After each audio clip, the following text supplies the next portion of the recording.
Day 2 of the BMW New Zealand Open, and wonderful conditions. A little drop of rain earlier in the day, but then it was very good for most of the players. This is Ryan Fox, New Zealand's #1, 60, I beg your pardon.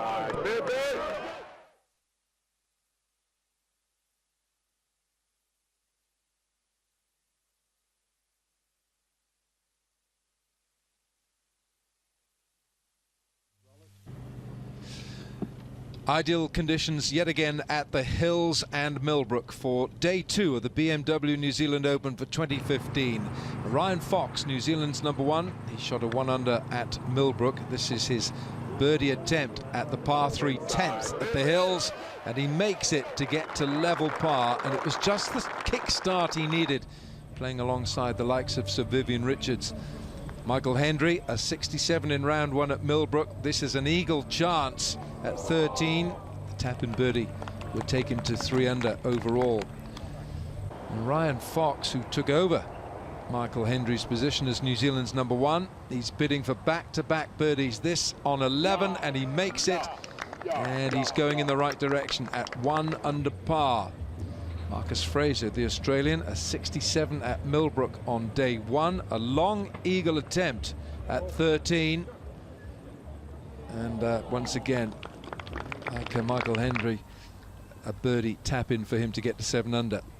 Marcus Fraser making a late challenge towards the end of round 2. This is 3rd out of the sand on 17. Lovely hole, the par 5 17th, and the birdie putt to finish for Marcus Fraser. He's going in the right direction, but the leader after 2 days is David Bransden of Australia. Well, David, a second round of 69 here at the BMW New Zealand Open Championship to go with your stunning 63 yesterday. I suppose it might have felt a bit flat today. Definitely. The putter was a lot hotter yesterday than it was today, but I played solid, tee to green, and didn't make any mistakes, and the difference was I just didn't drop the putts today. I think generally the scoring here over the years has been a little better than has been the case this year. What makes this golf course a bit tougher this year, do you think? I found today especially, and even last year, the greens are really tough to read. I looked at a couple of putts today and I said to my caddy Sam, I said, mate, I've got no idea whether this is left to right, right to left or straight. And he goes, well, pick the one in the middle and go from there. But I had that 3 or 4 times today, so they're hard to read, these greens. Your good friend Matthew Miller won last week in Auckland. Has that given you some level of inspiration? Well, he's been giving me grief all week because after his win, he went in front of me on the world rankings. So he's also been pointing to the position he is on the order of merit. So the last 3 days have been good and bad because he's been giving me grief about that. But with a bit of good play for the rest of the weekend, I might pop back in front of him and I'll be able to give it back. David, you've won at the Tier 2 level on the PGA Tour of Australasia. What would a win in an event of this size and this nature mean to you? Well, we're always trying to gain levels, and as you said, Tier 2's been the level I've won at. It'd be great to move up to Tier 1 and win, and then ultimately I'd like to win overseas as well.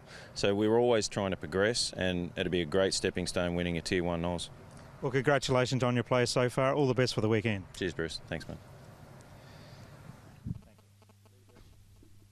David Bransden, who's leading at 11 under par, and Aaron Pike after rounds of 66 and 67 at Millbrook in the second round at 10 under par, with Matt Jaeger also going well, and Lee Won-jun 9 under par, Jordan Zunick at 9 under par, and Anthony Houston with his second round at the Hills. So he's going well. Australia going well on the front page of the leaderboard, with David Bransden leading after 2 rounds at 11 under.